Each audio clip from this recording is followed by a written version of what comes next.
Hello alkanes और या उसी का एक और नाम है एल्किल हैलाइड्स। इसके निर्माण की विधियां हम लोग पढ़ रहे थे, जिसमें से कुछ विधियों को तो पढ़ लिया था हम लोगों ने, अभी भी कुछ विधियां बाकी रह जाती हैं, उनको पढ़ते हैं और फिर उन क्वेश्चंस को भी पढ़ते हैं जो हमारी एनसीईआरटी बुक में दिए गए हैं।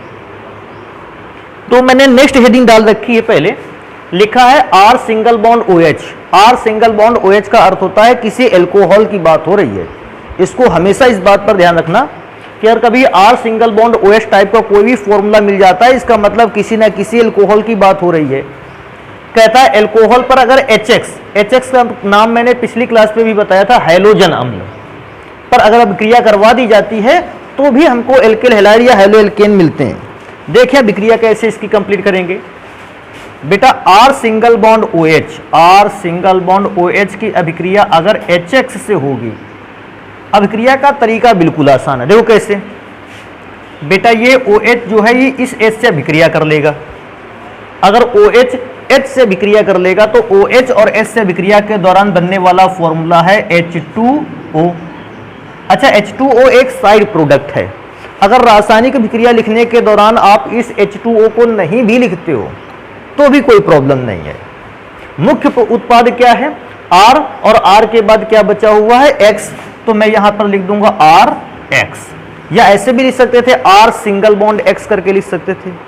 अभी क्या है कि R की जगह पर आपको डिफरेंट वैल्यू रख लेनी है। आपको पता भी था कि अगर हम चाहें तो R की जगह पर किसको रख सकते हैं? CH3 को।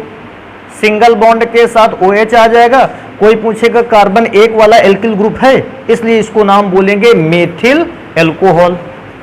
और HX की अभिक्रिया करवानी है तो बेटा H और X की जगह पर तो कोई भी हैलोजन एलिमेंट लिया जा सकता है।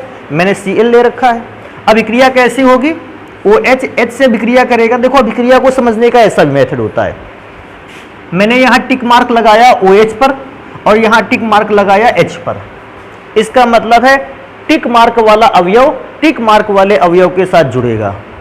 OH अगर H के साथ जुड़ जाएगा तो बेटा बनाकर तैयार करेगा H2O। अच्छा, बचा हुआ प्रोडक्ट क्या है? CH3। मैंने इसको क्रॉस के साथ बना लिया है, इसको क्रॉस के साथ बना लिया है। इसका अर्थ है क्रॉस वाला किसके साथ जुड़ जाएगा? क्रॉस वाले के साथ।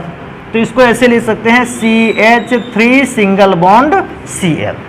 अच्छा, CH3Cl को क्या बोलेंगे? दिस इज मिथाइल और ये है क्लोराइड। दूसरा नाम पर ना चाहोगे तो क्लोरो, और इसका कार्बन एक है मेथेन। अच्छा, नेक्स्ट इसकी वैल्यू चेंज की जा सकती है। मैंने CH3 की जगह पर एक दूसरी वैल्यू रखा है C2H5, R की जगह पर C2H5, लास्ट में OH की जगह पर OH, और इस बार मुझे HX की जगह पर H और X की जगह पर मैंने Br को यूज कर रखा है। बेटा अभिक्रिया होगी तो OH अभिक्रिया किससे कर लेगा? H से। OH H से अभिक्रिया कर लेगा तो सबसे पहले बनाकर तैयार करेगा H2O, और बेटा इसके बाद C2H5 में जुड़ जाएगा Br, तो C2H5Br। अब ये क्या है? अभिक्रिया को समझने के डिफरेंट मेथड हैं, डिफरेंट टाइप की प्रक्रियाएं हैं जिनसे आप अभिक्रिया को समझना आसान बना लेते हैं। आप किसी भी प्रकार से यूज कर सकते हैं। अगर आपको लगता है हम ऐसे प्रकार से गोला बनाकर अभिक्रिया को ज़्यादा बेटर समझ सकते थे, वो भी मेथड अच्छा था। आप ऐसे चिन्ह बना सकते थे कि जो ग्रुप आपस में जुड़े हैं उन पर सेम टाइप का चिन्ह, ऐसे भी समझ सकते थे। या आप केवल उनको लिख लेते जो साइड प्रोडक्ट के फॉर्म में अलग हो रहे। अच्छा, अभिक्रिया में मुख्य पदार्थ आपको ये वाला बताना है। इसका नाम है एथाइल और इसका नाम है ब्रोमाइड। अगर आप रासायनिक अभिक्रिया के दौरान कभी H2O नहीं भी लिखते हो तो भी कोई प्रॉब्लम नहीं है। H2O एक साइड प्रोडक्ट है और उसकी जबरदस्ती कोई डिमांड नहीं है। तो ये 9वां नंबर हो गया जिससे हम रासायनिक अभिक्रिया के थ्रू किसी एल्किल हैलाइड या हैलो एल्केन्स को बना सकते हैं। बेटा अब रासायनिक अभिक्रिया में लास्ट नंबर पे चलते हैं, 10वां नंबर। एक ऐसा और प्रोसीजर है जिसके द्वारा हम लोग क्या है कि एल्किल हैलाइड या हैलो एल्केन्स बना सकते हैं। इसको समझते हैं। लिखा हुआ है बेटा R सिंगल बॉन्ड OH पर PCl3 की क्रिया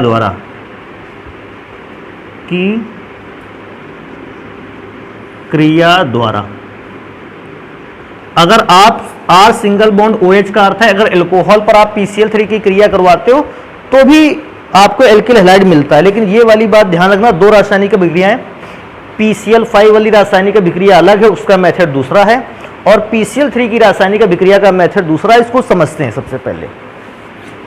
देखो बेटा, अगर कोई भी एल्कोहल लेना चाहे तो मैंने एक जनरल फॉर्म में सिंगल बॉन्ड OH ये वाला एल्कोहल ले रखा है, तो हमें एल्कोहल के 3 मोल लेने होंगे। हाँ, R सिंगल बॉन्ड OH, और इसकी अभिक्रिया करवानी होगी PCl3 से।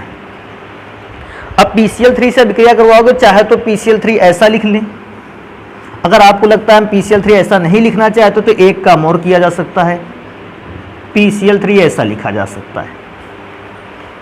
दोनों ही माध्यम में PCl3 को चाहे आप PCl3 सीधे डायरेक्ट लिख लेते, चाहे ऐसा लिख लेते, कोई फर्क नहीं पड़ता है। अभिक्रिया कैसे होगी बेटा, ये वाले तीनों OH अभिक्रिया करेंगे P से। अगर P से 3 OH अभिक्रिया करेंगे, कैसे 3 OH अभिक्रिया करेंगे उसका भी नियम समझ लें। फास्फोरस ने कितने बॉन्ड बना रखे हैं, 3। अगर वो तीनों Cl को छोड़ता है तो उसको और 3 बॉन्ड चाहिए। एक OH एक बॉन्ड दे सकता है, तो 3 OH कितने बॉन्ड दे सकते हैं, 3। और 3 OH अगर 3 बॉन्ड दे सकते हैं तो देखो, अगर 3 OH इस P के साथ जुड़ते हैं, एक फॉर्मूला बनकर तैयार होगा H3PO3। क्यों H3PO3? H भी तो 3 हो गए, फिर फास्फोरस रख दिया, फिर O कितने हो गए, 3। इस एसिड को हम जानते हैं फास्फोरस एसिड के नाम से। फास्फोरस एसिड कहते हैं इसको विशेष ध्यान रखना। अच्छा, मैं क्या सोचता हूं, बचा मेरे पास क्या है, देखो R बचा है, सामने Cl बचा है।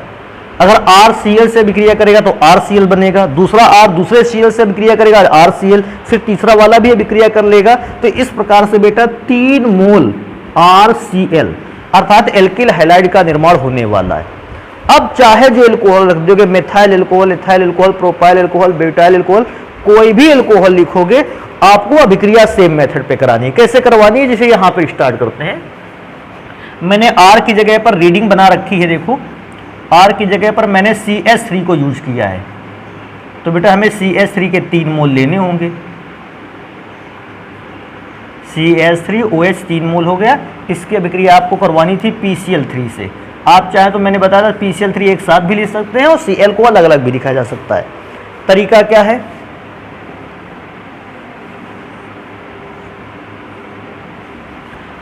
तीनों OH P से अभिक्रिया करेंगे तो पहला पदार्थ बनकर तैयार होगा H3PO3, जिसको हम कहते हैं फास्फोरस एसिड। इसके बाद बचेगा क्या, CH3 के साथ Cl, CH3 के साथ Cl, तो 3 मोल CH3Cl बनकर तैयार होगा। अगर बच्चा चाहे तो अभिक्रिया को इतना बड़ा ना करके छोटा बना सकता है। कैसे कर सकता है, देखो ध्यान से देखो। अब मैंने R की जगह पर वैल्यू को चेंज कर रखा है। R की जगह पर मैंने रखा है C2H5OH। 3 मोल लेने के लिए कह रहा था, मैंने यहीं पर 3 लिख दिया। या तो 3 बार अलग अलग लिखते घूमो, या तो 3 मोल ऐसे लिख सकते हो। इसकी अभिक्रिया करवानी थी आपको PCl3 से, तो मैंने PCl3 लिख दिया। अभिक्रिया कराने का तरीका क्या है, ये वाले पदार्थ आपस में अभिक्रिया करेंगे। कैसे अभिक्रिया होगा, देखो 3 का गुणा तो H में भी है, तो 3 का गुणा H में होगा तो बन जाएगा H3, फिर P, और 3 का गुणा O में है तो PO3 भी हो जाएगा।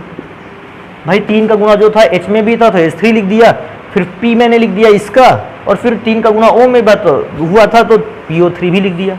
अभी बचता क्या है, 3 मोल C2H5 और 3 मोल्स क्लोरीन। अगर दोनों में से 3 को कॉमन करें तो अंदर बनाया जा सकता है C2H5Cl, जिसको एथाइल क्लोराइड या क्लोरोएथेन के नाम से जानते हैं। तो बेटा मेरे पास इतने मेथड थे जिनसे हम हैलोएल्केन्स या एल्किल हैलाइड जिनको कहते हैं, इनको बना सकते थे। आप इनको नोट करें, फिर एनसीईआरटी बुक में उपस्थित कुछ विशेष क्वेश्चंस उनको पढ़ते हैं, देखते हैं उनके आंसर हम लोग सॉल्व कर पाते हैं या नहीं सॉल्व कर पाते हैं, तो इनको जल्दी से नोट कर लेते हैं। पाठ्यनीति में क्वेश्चन नंबर 5 देखोगे आप, आपको मिलेगा, कहता है निम्नलिखित प्रत्येक अभिक्रिया में मुख्य उत्पाद को बनाइए। आपके सामने एक रिएक्शन दी गई है जिसमें से उत्पाद की जगह खाली कर दी गई है। आपको रिएक्शन को देखते हुए उत्पाद की जगह पर आपको कंपाउंड बनाकर तैयार करने हैं। सारे कंपाउंड बना सकते हो तो ज़्यादा बेटर है, नहीं तो आपको केवल मुख्य उत्पाद बताया गया है कि केवल आप मुख्य उत्पाद बनाइए, बाकी साइड प्रोडक्ट को आप ना भी लिखेंगे तो चलेगा। देखो पहली अभिक्रिया इस कंपाउंड को बेटा बोलते हैं फिनॉल। ये बिल्कुल वैसा ही वर्क करता है जैसे पिछली रासायनिक अभिक्रियाओं में अल्कोहल वर्क कर रहा था। और अभिक्रिया हो रही है इस बार SOCl2 की। बेटा आपको याद होगा इस अभिक्रिया को डार्जेन अभिक्रिया के नाम से भी जाना जाता है। और देखो मैं याद दिलाता हूँ अभिक्रिया कैसे होती है।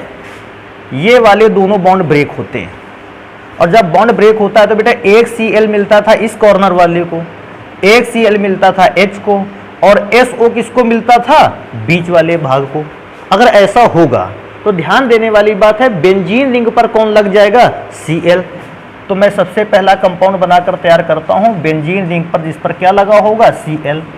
दूसरा कंपाउंड क्या बनकर तैयार होगा, SO2, और बेटा लास्ट में बनकर तैयार होगा HCl। इस प्रकार से क्या है, ये मुख्य उत्पाद है, और ये दोनों प्रोडक्ट को बोलते हैं साइड प्रोडक्ट।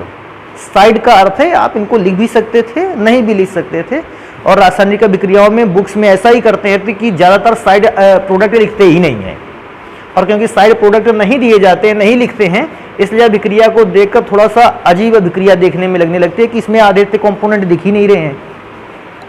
बाकी आप ऐसा कर सकते हैं, ये बेटर है। नेक्स्ट नंबर पे लिखा हुआ है, कहता है कि आपको एक कंपाउंड दिया गया है और इस कंपाउंड को देने के बाद आपसे ब्रोमीन की अभिक्रिया करवाई है। कहता है गर्म करने पर या यूवी लाइट। यूवी लाइट का मतलब है सूर्य के प्रकाश की उपस्थिति में आप अभिक्रिया करवाते हो, क्या बनता है। तो बेटा अभिक्रिया करवाते हैं, आपको एक बात याद होगी, देखो मैं इन सारी चीज़ों को छोड़ता हूँ, केवल इन दो बातों पर आ जाते हैं। अच्छा, ये तो सभी मानते हो कि इस बेंजीन के कॉर्नर पर भी एक क्या होगा, कार्बन। अगर कार्बन होगा, ध्यान देने वाली बात है, ये कार्बन किनारे वाला केवल एक कार्बन से कनेक्ट है, अर्थात प्राथमिक कार्बन है। और प्राथमिक कार्बन पर हैलोजन के प्रति अभिक्रिया करने की क्षमता कैसी होती थी, कम। मैं बोला था तृतीयक के पास सबसे ज्यादा क्षमता होती है, द्वितीयक के बाद उससे कम होती है, और प्राथमिक के बाद पास हैलोजेंस के प्रति अभिक्रिया करने की क्षमता सबसे कम रहती है। क्योंकि ये प्राथमिक है बेटा, मैं क्या सोचता हूं, ये हैलोजन के साथ अभिक्रिया करने में सबसे कम सक्षम है। लेकिन बेटा इस कार्बन को देखते हैं, एक कार्बन लेफ्ट में भी जुड़ा है बेंजीन रिंग वाला, और एक कार्बन राइट में भी जुड़ा है CH3 वाला। अर्थात ये वाला कौन सा कार्बन है, 2 डिग्री कार्बन। इसको अब मिटा लेते हैं, ये 1 डिग्री कार्बन है, ये 2 डिग्री कार्बन है। ब्रोमीन अभिक्रिया कहां करेगा, जहां की क्रियाशीलता अधिक होगी, अर्थात 2 डिग्री की क्रियाशीलता कैसी होती है, अधिक। तो तरीका क्या होता था ब्रोमीन के जुड़ने का, एक ब्रोमीन यहां से एक H को हटा देता था, हटाए हुए H ब्रोमीन के साथ क्या बनाता था, HBr। अच्छा यहाँ देखने वाली बात है, एक H तो यहां से निकल गया, तो H की जगह क्या हो गई, खाली। क्योंकि H की जगह खाली हो गई, प्रोडक्ट देखो कुछ ऐसा बनाया जा सकता है। देखो NO2 ग्रुप पर तो कोई चेंज ही नहीं आया, चेंज यहाँ CH3 हो गया था, मैंने बॉन्ड लगा दिया सिंगल। अच्छा H क्यों लिखा, क्योंकि एक H जो था यहाँ का वो तो HBr बना के चला गया है, तो जो H की जगह खाली है वहां पर कौन जुड़ जाएगा, ब्रोमीन। आप नीचे की ओर भी ब्रोमीन जोड़ सकते हैं, आप ऊपर की ओर भी ब्रोमीन जोड़ सकते हैं, इससे आप बिल्कुल फ्री रहोगे। साइड प्रोडक्ट HBr मैंने यहाँ लिख रखा है, आप चाहें तो वहाँ साइड में लिख सकते हैं, लेकिन ये ठीक है। नेक्स्ट नंबर पे आ जाते हैं बेटा, अगली अभिक्रिया को कंप्लीट करना है। अभिक्रिया लगभग ऐसी है अभिक्रिया भी आपने कराई, देखो कैसे कराया। आपको याद हो कुछ देर पहले अभिक्रिया में से OH आप किसके साथ जोड़ रहे थे, H के साथ। अगर OH H के साथ जोड़ देते थे तो OH H के साथ जुड़कर बनाता था H2O। आप चाहें तो आगे लिख दें या यहां लिख दें साइड प्रोडक्ट के फॉर्म में। अच्छा H2O चला बन गया तो OH की जगह खाली हो गई, वहां किसको लगा दिया जाए, Cl को। तो भैया एक फॉर्मूला पहले से बना लेते हैं, यहाँ OH लगा था और यहाँ पर आ जाएगा CH2 के साथ Cl। हाँ, इस अभिक्रिया को देखकर एक प्रॉब्लम जरूर तुम्हें नजर आने लगी होगी, क्या कि सर जी OH यहाँ पर था, आपने इसकी अभिक्रिया HCl से करवा दी। OH यहाँ पर था, इसकी अभिक्रिया आपने HCl से नहीं करवाई है। तो एक विशेष बात ध्यान रखने वाली है, देखो मैं दोबारा से रिपीट कर दूं, यहाँ का OH HCl से अभिक्रिया कर सकता है, लेकिन यहाँ का OH HCl से अभिक्रिया नहीं कर सकता। कोई ऐसा पूछता आखिर क्यों, तो बेटा विशेष ध्यान रखने वाली बात है, यहाँ का OH पदार्थ की एल्कोहलीय प्रकृति को दिखाता है और एल्कोहल अम्ल से अभिक्रिया कर सकता है। मैं दोबारा से रिपीट कर देता हूं ये लाइन, CH2 के साथ लिखा हुआ OH ग्रुप पदार्थ की एल्कोहलीय प्रकृति को दिखाता है और एल्कोहल अम्ल से अभिक्रिया कर सकता है, परंतु बेंजीन रिंग में डायरेक्ट जुड़ा हुआ OH ये अम्लीय प्रकृति को दिखाता है और यहां पर अम्ल से अभिक्रिया नहीं कर सकता है। मैं दोबारा, इसलिए OH इस वाले OH ने HCl से अभिक्रिया नहीं की। इसने क्योंकि ये एल्कोहलिक OH है, ये अम्ल से अभिक्रिया कर सकता है। यहां OH जो है ये कौन सा है, अम्लीय OH है, ये HCl से अभिक्रिया नहीं कर सकता है। तो मैं देखो एक काम कर देता हूं, इसको लिख भी देता हूं कि आखिर क्यों ऐसा रहा। देखो इसको कैसे लिखेंगे, लिखेंगे बेंजीन रिंग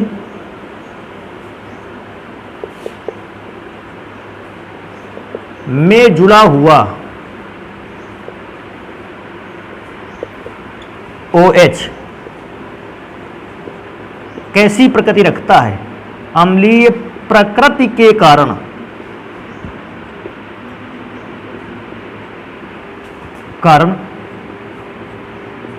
HCl से ही क्या, HBr से भी अभिक्रिया नहीं कर सकता, HCl से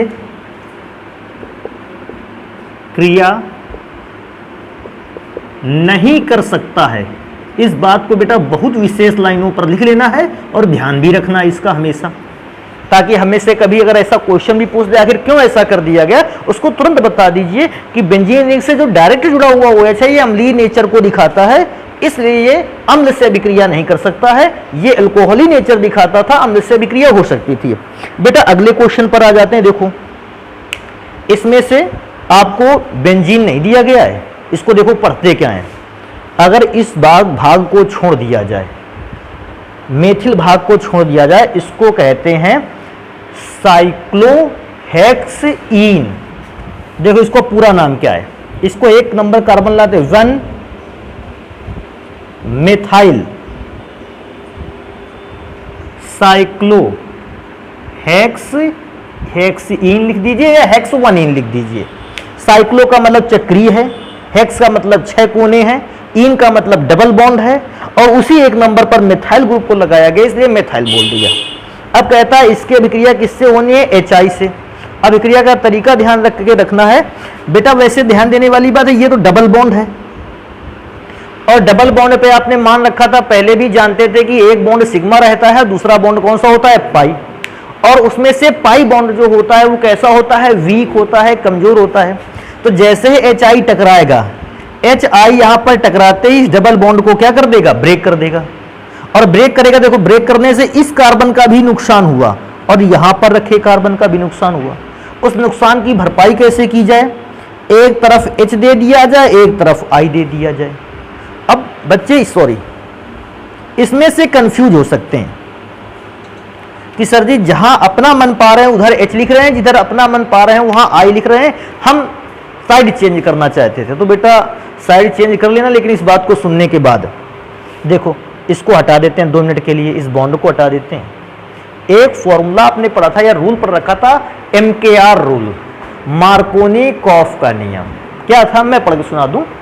अगर कोई भी अभिकर्मक एल्कीन के साथ अभिक्रिया करता है, एल्कीन का मतलब डबल बॉन्ड कंपाउंड के साथ अभिक्रिया करता है, तो होता क्या था, निगेटिव पार्ट अर्थात इसमें से आयोडीन, क्योंकि हाइड्रोजन पे तो पॉजिटिव चार्ज आ जाएगा और आयोडीन पर आएगा निगेटिव चार्ज। तो जो निगेटिव चार्ज वाला पार्ट होता है वो एल्कीन के उस कार्बन के साथ जुड़ता था जहां हाइड्रोजन सबसे कम होता था।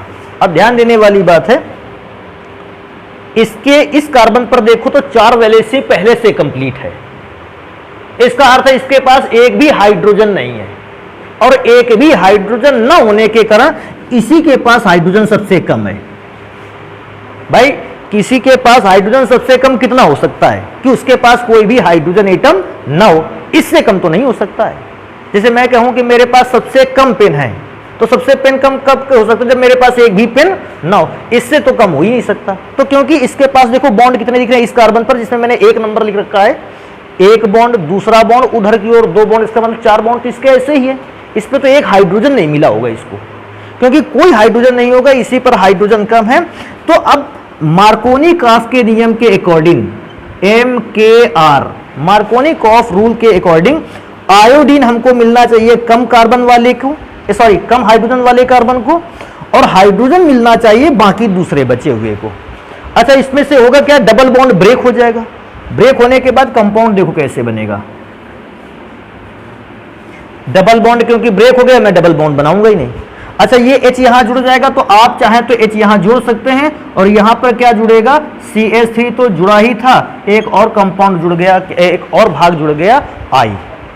ये ऊपर वाला H आप लिखेंगे तो भी ठीक है, और नहीं लिखते तो भी ठीक है, कि H मैंने बताया था यहां कॉर्नर पर ना ध्यान हो, तो वैलेंसी के हिसाब से आप H को वहां एडजस्ट कर लीजिए। अब इस कंपाउंड का नाम क्या है, देखो सबसे पहले मैं बताता हूं, कार्बन का चक्कर बना हुआ है 6 कार्बन का, तो पहला तो इसका नाम चक्कर के लिए साइक्लो, क्योंकि 6 कार्बन का है, हेक्स बॉन्ड अब मुझे सिंगल देख रहा है इसलिए एन, साइक्लोहेक्सेन पर इसको 1 नंबर मानते, 1 नंबर पर मेथिल ग्रुप या मिथाइल ग्रुप, और 1 नंबर पर आयोडो ग्रुप। अब अल्फाबेट में चलेंगे तो मेथिल की स्पेलिंग स्टार्ट होती है एम से, और आयोडीन की स्पेलिंग स्टार्ट होती है आई से। पहले आयोडो, तो थोड़ा सा बेटा जगह चाहिए, इसको क्या लिखेंगे, 1 आयोडो, 1 आयोडो कॉमा 1 मिथाइल, और बाद में साइक्लोहेक्सेन। आप इस साइक्लोहेक्सेन को इसके सामने भी लिख लेना, जगह हो, 1 आयोडो 1 मिथाइल साइक्लोहेक्सेन। इसका थोड़ा सा नियम याद रखना, मार्कोनी कॉफूल था इसलिए मैंने यहां पर लिख भी दिया, MKR रूल के अकॉर्डिंग हम लोग इस रिएक्शन को सॉल्व कर रहे हैं। नेक्स्ट नंबर पे चलेंगे, लिखा हुआ है का विक्रिया एथिल ब्रोमाइड या एथाइल ब्रोमाइड कहते हैं, सोडियम आयोडाइड से होनी है, और कोनाट फिंकलस्टीन अभिक्रिया है। इसको भी पढ़ा था, ये मैंने कहा था ये एक प्रकार की विनिमय अभिक्रिया, अगर आपको याद होगा। विनिमय का मतलब आदान प्रदान, तो आदान प्रदान होगा कैसे, Br चला जाएगा Na के, और I चला जाएगा C2H5 के पास, तो ये दोनों अपनी जगह को क्या कर देंगे, चेंज करेंगे। ध्यान देने वाली बात है, Na के साथ कौन जुड़ जाएगा, Br, NaBr। अब मैं क्या सोचता हूं, मेरे पास दूसरा प्रोडक्ट क्या बनता है, क्योंकि Na तो Br के साथ हो जाएगा, तो CH3 CH2 किसके साथ हो जाएगा, I के साथ, CH3 CH2I। तो इस प्रकार से CH2I बनकर तैयार होगा। नेक्स्ट लास्ट इसमें से रिएक्शन दी गई है हम लोगों को, और इस अभिक्रिया के लिए आपको प्रोडक्ट बनाने हैं। सॉरी, ये पहले का लिखा हुआ है, इसको मिटा लेना है, इसको कंप्लीट कराएंगे, बिल्कुल बेटा आसान है। H एक Br से अभिक्रिया करेगा, जैसे ही H Br से अभिक्रिया करेगा बेटा पहला प्रोडक्ट बनकर तैयार होगा HBr। अच्छा, मैं क्या सोचता हूं, HBr बनकर तैयार भी होगा, तो देखो प्रोडक्ट बना लेते हैं। सबसे पहले H की जगह खाली हो गई, क्योंकि H तो अपनी जगह से निकल गया। मैं क्या सोचता हूं, दूसरा ब्रोमीन जो है उसको खाली हुए H की जगह पर क्या कर दें, भेज दें। तो मैंने दूसरे Br को खाली हुए H की जगह पर भेज दिया। अच्छा, इसका नाम क्या था, इसका नाम था साइक्लोहेक्सीन, और बेटा उसका नाम क्या है, देखो ऐसे 2 ब्रोमो। अच्छा, कोई व्यक्ति पूछ सकता है ऐसा कि 2 ब्रोमो क्यों, क्योंकि मैंने बताया डबल बॉन्ड को सबसे पहला स्थान देना है। अगर ये 1 नंबर का कार्बन है तो ये कौन से नंबर का कार्बन है, दूसरा, और दूसरे पर ब्रोमीन लगा इसलिए 2 ब्रोमो, और बेटा मैंने लास्ट में लिख रखा है साइक्लोहेक्सीन। थोड़ा सा यहाँ अपने मन से दिमाग में याद रख लेने वाली बात है। देखो यहाँ जब डबल बॉन्ड था, आपने सबसे पहले डबल बॉन्ड को ब्रेक किया, यहाँ पे भी तो डबल बॉन्ड है। कायदे से अगर हम देखें तो डबल बॉन्ड में ये बॉन्ड एक पाई होना चाहिए, कमजोर होना चाहिए, सबसे पहले टूटना चाहिए। लेकिन विशेष ध्यान रखना इस बात को कि ब्रोमीन कभी भी चक्रीय पदार्थ के साथ अभिक्रिया नहीं करता, ये ध्यान रखना। या फिर ऐसा समझ लेना कि ब्रोमीन जो है वो चक्रीय यौगिकों के साथ योगात्मक उत्पाद नहीं देता। योगात्मक का मतलब ब्रोमीन पूरी तरीके से उसके साथ जुड़ता नहीं है। तो इसमें से एक लाइन बढ़ा देंगे, क्या बढ़ा देंगे, चाहे इसको नोट में लिखना चाहे तो नोट में लिख सकते हैं, ब्रोमीन चक्रीय यौगिकों के साथ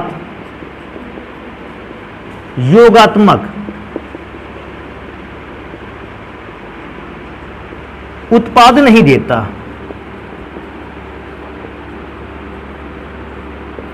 नहीं देता है। तो इसको विशेष ध्यान रख लेना है। जिसमें से दो बातें, एक ब्रोमीन चक्रीय यौगिकों के साथ योगात्मक उत्पादन नहीं दे पाता है, और दूसरा इंपॉर्टेंट चीज कि बेंजीन रिंग में जुड़ा हुआ, डायरेक्ट जुड़ा हुआ OH अम्लीय प्रकृति होने के कारण वो किसी भी अम्ल से अभिक्रिया नहीं कर पाता है। तो एक काम करेंगे, ये पाठ्यनिहित के 5वें क्वेश्चन के सारी रासायनिक अभिक्रियाओं को मैंने कंप्लीट करा दिया है। इसको नोट करते हैं, फिर पढ़ते हैं और भी जो क्वेश्चन है हम लोगों के पास। फिलहाल देखो अपने दूसरे को अभ्यास के क्वेश्चन नंबर 5 को देखते हैं। अभ्यास क्वेश्चन नंबर 5 खतरनाक क्वेश्चन, बहुत ही इंपॉर्टेंट क्वेश्चन में से एक। देखो क्या लिखा है, इसको समझते हैं।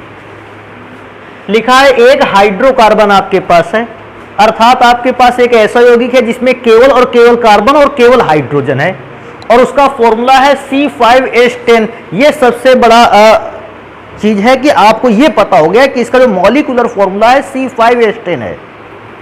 अब C5H10 से मेरे दिमाग में दो बातें आती हैं। C5H10 दो यौगिकों का सूत्र हो सकता है, जो हमारे दिमाग में बात आती है। पहला पेंटईन।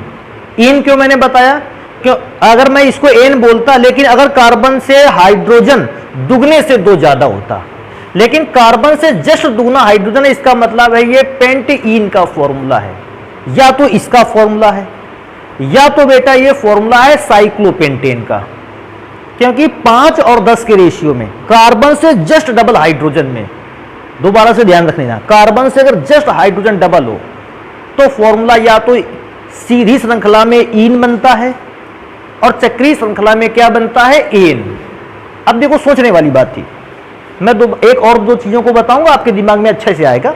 C4 के साथ H8 लिखा होता, जस्ट डबल लिखा होता, मैं कहता या तो ये फॉर्मूला ब्यूटीन का है, या ये साइक्लोब्यूटेन का है। बस दो का फॉर्मूला हो सकता है। मैं तीसरी बात बताता हूं, अगर यहां कार्बन 6 होता, हाइड्रोजन 12 होता, तो मैं कहता या तो ये फॉर्मूला हेक्सईन का है, और या फिर ये फॉर्मूला जो है वो साइक्लो में हेक्सेन का है। तो दो चीजें तो विशेष मुझे पता चल गई, एक ये पेंटीन है या साइक्लोपेंटेन है। अच्छा अब आगे पढ़ते हैं। कहता है ये अंधेरे कमरे में क्लोरीन के साथ अभिक्रिया नहीं करता। इसकी ये पहचान दी गई है कि भैया जब भी अंधेरे कमरे में आप क्लोरीन से अभिक्रिया करवाते हो, ये अभिक्रिया नहीं कर पाता है। मैंने मान लिया अभिक्रिया नहीं करता होगा, लेकिन आगे चलते हैं।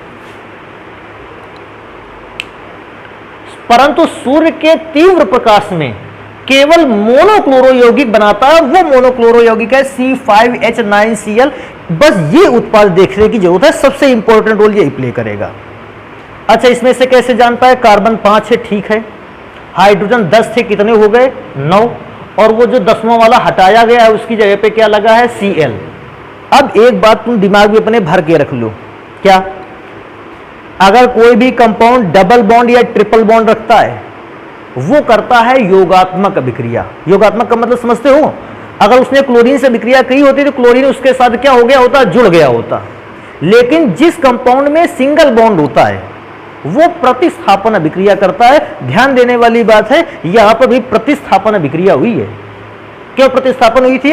हाइड्रोजन कितने थे 10, एक हटाया गया हाइड्रोजन और तब उसकी जगह पर Cl को रखा गया है। इसका मतलब है ये डबल बॉन्ड का कंपाउंड नहीं है। ये कौन से बॉन्ड का कंपाउंड है? Single bond. तो मेरे पास शुरुआत में कितने कंपाउंड थे? दो, एक पेंटईन और एक साइक्लोपेंटेन। पेंटईन कैसा था? Double bonded. साइक्लोपेंटेन कैसा था? Single bonded. अभिक्रिया भी किसके हिसाब से हो रही है? सिंगल बॉन्डेड के हिसाब से हो रही है। इसलिए मैं जान गया कि ये पदार्थ कौन सा है, साइक्लोपेंटेन।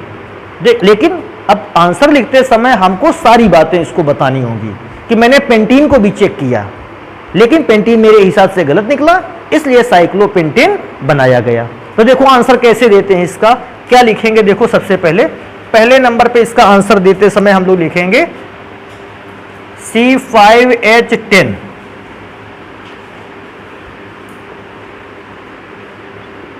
या तो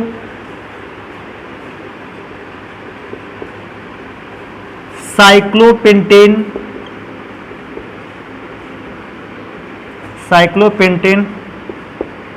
को प्रदर्शित करता है, या तो इसको देख के ये लगता है कि ये साइक्लोपेंटेन है,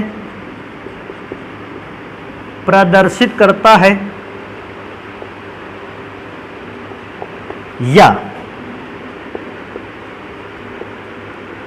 पेंटीन को प्रदर्शित करता है। इन दो में से किसी एक कंपाउंड का हो सकता है ये फॉर्मूला, प्रदर्शित करता है। ये तो पहली बात मेरे दिमाग में आ गई। दूसरी बात मुझे क्या बात दिमाग में आई कि दिए गए उत्पाद को देखने पर यह पता चला कि अभिक्रिया कौन सी है, प्रतिस्थापन, और प्रतिस्थापन केवल एल्केन्स में संभव है, सिंगल बॉन्ड वाले कंपाउंड में संभव है, इसलिए साइक्लोपेंटेन का फॉर्मूला होगा। तो देखते हैं, उत्पाद C5H9Cl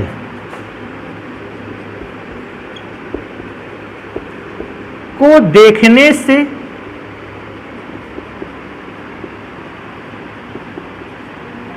पता चलता है कि यह एक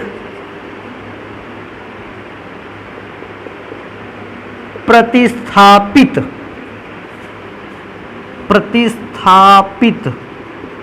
उत्पाद है,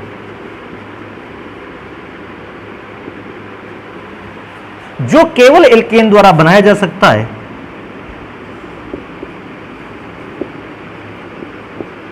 जो केवल एल्केन्स द्वारा बनाया जा सकता है। कोई पूछेगा एल्केन्स द्वारा बनाया जा सकता है तो इसका अभिक्रिया लिख के दिखा दें। देखो मैं दोनों की अभिक्रिया लिख के दिखा देता हूं। कैसे? सबसे पहले अभिक्रिया लिखते हैं C5H10। C5H10 दो सूत्रों का फॉर्मूला हो सकता है। कैसे? किसका किसका हो सकता है? एक तो सबसे पहले CH3 CH2 CH2 CH double bond CH2, एक तो पेंटीन का हो सकता है और दूसरा किसका फॉर्मूला हो सकता है? साइक्लोपेंटेन का। तो साइक्लोपेंटेन का फॉर्मूला मैंने बना दिया। साइक्लो का मतलब चक्रीय, किनारे मैंने बनाए 5 क्योंकि पेंटेन का बनाना था। ये दो फॉर्मूले हो सकते हैं। मैं लिख दूंगा जो ऊपर वाला फॉर्मूला है, क्लोरीन के साथ अभिक्रिया नहीं करता, क्लोरीन के साथ कोई भी अभिक्रिया करता ही नहीं है। लेकिन साइक्लोपेंटेन जो है इसके लिए दो परिस्थितियां हैं। कौन कौन सी परिस्थिति है? थोड़ा सा और तीर का निशान बड़ा बना देते हैं।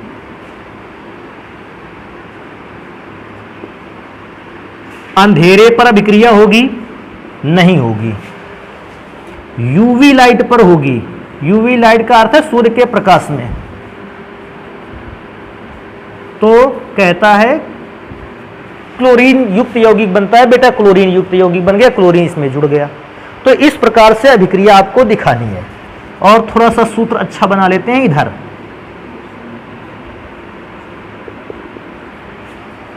इस पर जब क्लोरीन की अभिक्रिया होता है, अंधेरे में अभिक्रिया नहीं करता है, परंतु सूर्य के प्रकाश की उपस्थिति में क्लोरोसाइक्लोपेंटेन बनता है। तो अगर आप चाहे तो उत्पाद का नाम बता सकते हो, क्लोरोसाइक्लोपेंटेन। तो मैं इस बात को हमेशा याद रखूंगा। क्या? सबसे पहली बात, जो प्रतिस्थापी उत्पाद है, प्रतिस्थापन अभिक्रिया से बनने वाले उत्पाद हैं, वो केवल एल्केन्स पर संभव है, एल्कीन्स पर संभव नहीं है। एल्कीन्स पर कौन से उत्पाद संभव है? जिनमें पदार्थ आपस में क्या होता? जुड़ जाता है। अगर यही मैं एक छोटे समय के लिए बता दूं, अगर यहां पर एल्कीन होता ये कंपाउंड, तो फिर यौगिक क्या बनता? C5H10 तो लिखा ही होता, इसके अतिरिक्त Cl जुड़ा होता, तो वो एल्कीन को रिप्रेजेंट करता है। इस क्वेश्चन का आंसर ऐसे दे देना है।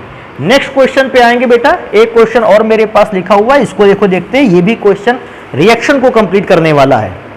कहता है निम्न से 1-आइडोब्यूटेन बनाइए। आप अभिक्रिया कुछ भी करें, लेकिन आपको 1-आइडोब्यूटेन ही बनाना है। 1-आइडो का मतलब समझते हो? आयोडीन सबसे किनारे वाले कार्बन पर हो, नंबर 1 के कार्बन पर हो, वो सूत्र बनाकर तैयार करना। वैसे आसान अभिक्रिया है। मैं सबसे पहले फर्स्ट नंबर पार्ट वाली रिएक्शन को कंप्लीट करता हूं। कहता है ब्यूटेनॉल। ब्यूटेन का अर्थ है बेटा कार्बन कितने रखने हैं? 4। और लास्ट में कितना क्या रखना है, OH, क्योंकि 1 कहा इसलिए 1 नंबर पर कॉर्नर पर OH लगा देंगे। बेटा अभिक्रिया करवानी है और आपको बनाकर तैयार करना है आयोडोब्यूटेन। देखो याद आएगी अभिक्रिया शायद, अगर बेटा इसकी अभिक्रिया HI से करवा दें, HI से अभिक्रिया करवाओगे बेटा, देखो क्या होता था, अगर आपको याद होगा OH किससे अभिक्रिया करता था, H से। अगर OH H से अभिक्रिया कर लेता था क्या बनाते थे आप, जल। अच्छा बचेगा क्या, सारे के सारे कार्बन श्रृंखलाएं बचेंगी और लास्ट में क्या बचेगा, I। देखो कैसे लिख सकते हैं, CH3 CH2 CH2 CH2 और सबसे लास्ट में किसको लगा दें, I को। जहां से OH हटा है वहीं I को लगा देंगे। ये देखो फर्स्ट नंबर पे आयोडीन लगा इसलिए बन गया फर्स्ट आयोडो और कार्बन 4 होने की वजह से ब्यूटेन। सेकेंड रिएक्शन को बेटा देखो देखते हैं, 1 क्लोरोब्यूटेन है, अर्थात कार्बन 4 ही हैं आपके पास, और 1 नंबर पर क्या लगाया गया है, क्लोरीन। अब चाहे इधर से 1 नंबर पे चाहे उधर से 1 नंबर पर क्लोरीन। आपको आयोडोब्यूटेन बनाना है बेटा, बिल्कुल आसान ये होगी बात। NaI से कराते थे, आपको याद होगा वो मैं कह रहा था विनिमय अभिक्रिया, विनिमय अभिक्रिया, कोनाट फिंकलस्टीन अभिक्रिया। इसको ऐसे भी ले सकते हैं KFR, कोनाट फिंकलस्टीन रिएक्शन। बेटा तरीका क्या होता था, मैं कहता था इंटरचेंज कर लेते थे जगह, Cl किसके साथ जुड़ जाएगा, Na के साथ, I किसके साथ जुड़ जाएगा, CH2 के साथ। इंटरचेंज कर लेगा तो NaCl के साथ जुड़ेगा तो बना के तैयार करेगा NaCl। और मैं क्या सोचता हूं, बाकी की अभिक्रिया का जो भाग है आप कंप्लीट कर सकते हैं, किसके साथ क्या जुड़ना है, CH2 के साथ Cl की जगह पर कौन जुड़ जाएगा, I। कंप्लीट कर लोगे, मैं छोड़ देता हूं उस अभिक्रिया को।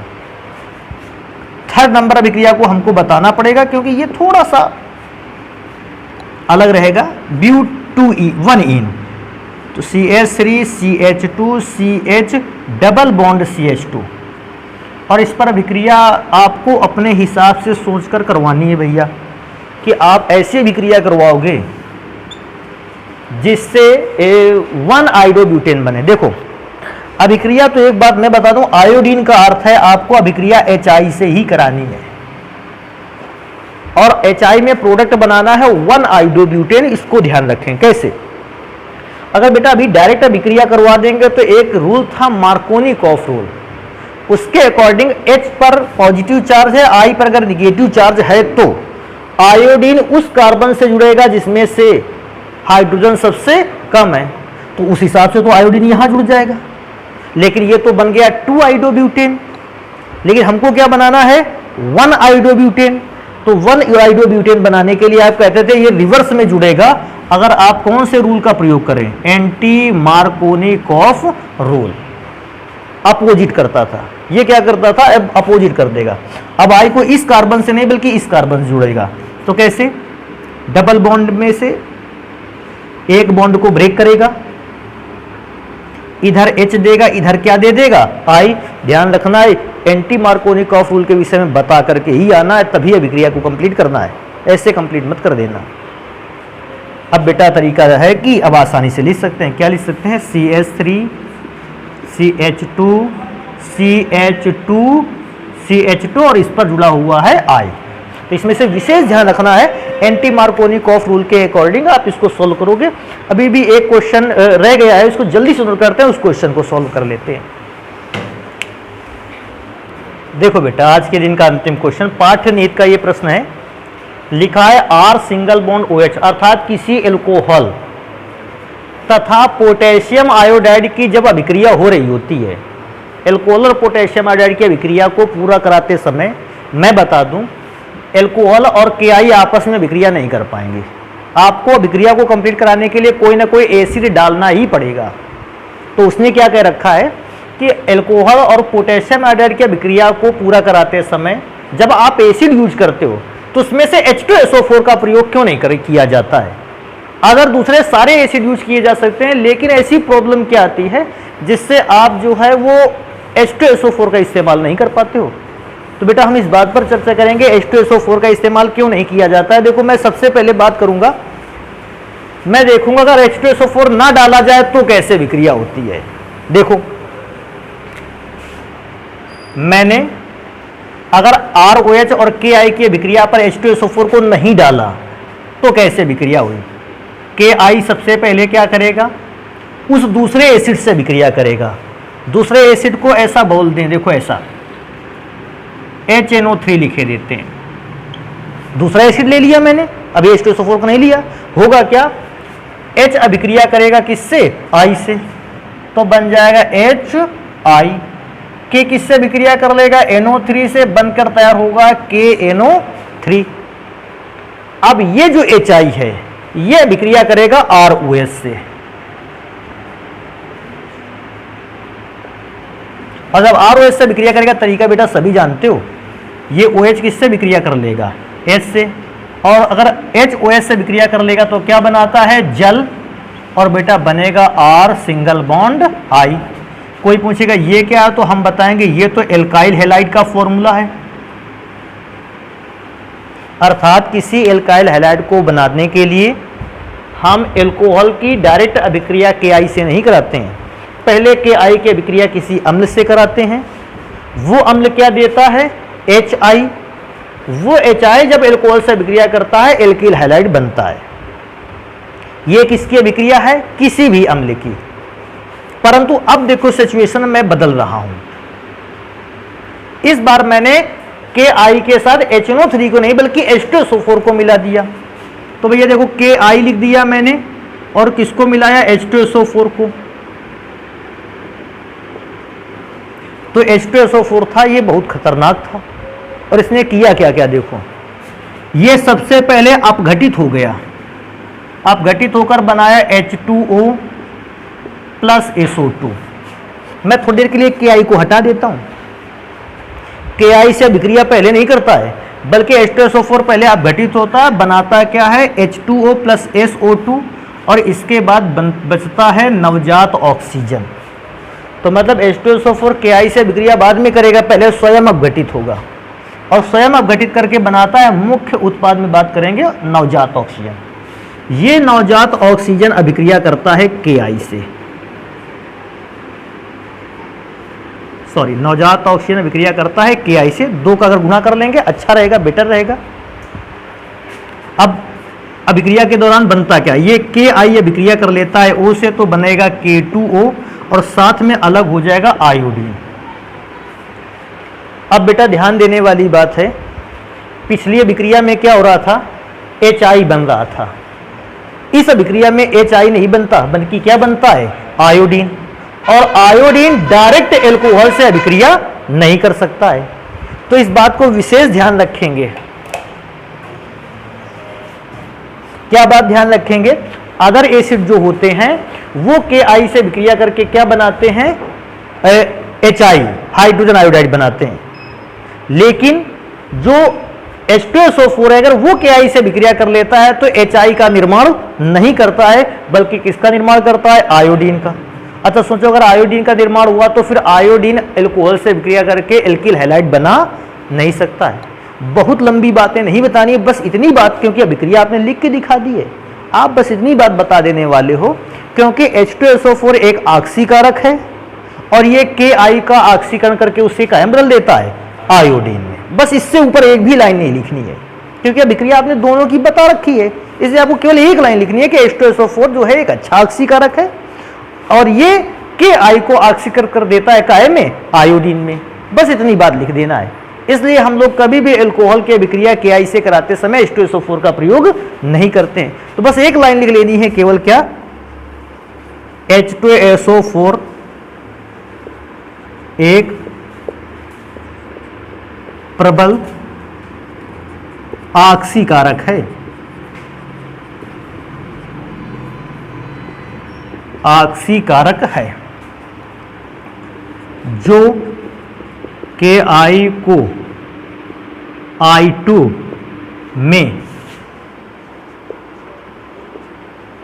बदल देता है, जबकि अन्य अम्ल KI को HI में बदलते हैं। बस बेटा यही आंसर हो जाएगा। भैया अन्य सारे एसिड थे वो KI को HI में बदल रहे थे, लेकिन ये पता नहीं कहां से आ गया ऑक्सीकारक बन के, इसने KI को बदल दिया आयोडीन में, बस यही हमारे लिए अलग रहा। इसलिए कभी भी अपना यूज करें हम लोग अगर ROH और KI की अभिक्रिया में तो H2SO4 को नहीं डालेंगे, बस इतना डिफरेंस लिख के आना है, दोनों अभिक्रियाएं जरूर लिख लेनी है, बस यही आंसर हो गया इसका। तो ये क्वेश्चन लोगों ने पढ़ी रखे हैं। एल्किल हाइड्राइडों के जो भौतिक गुण हैं इनको पढ़ेंगे हम लोग अपनी अगली क्लास में।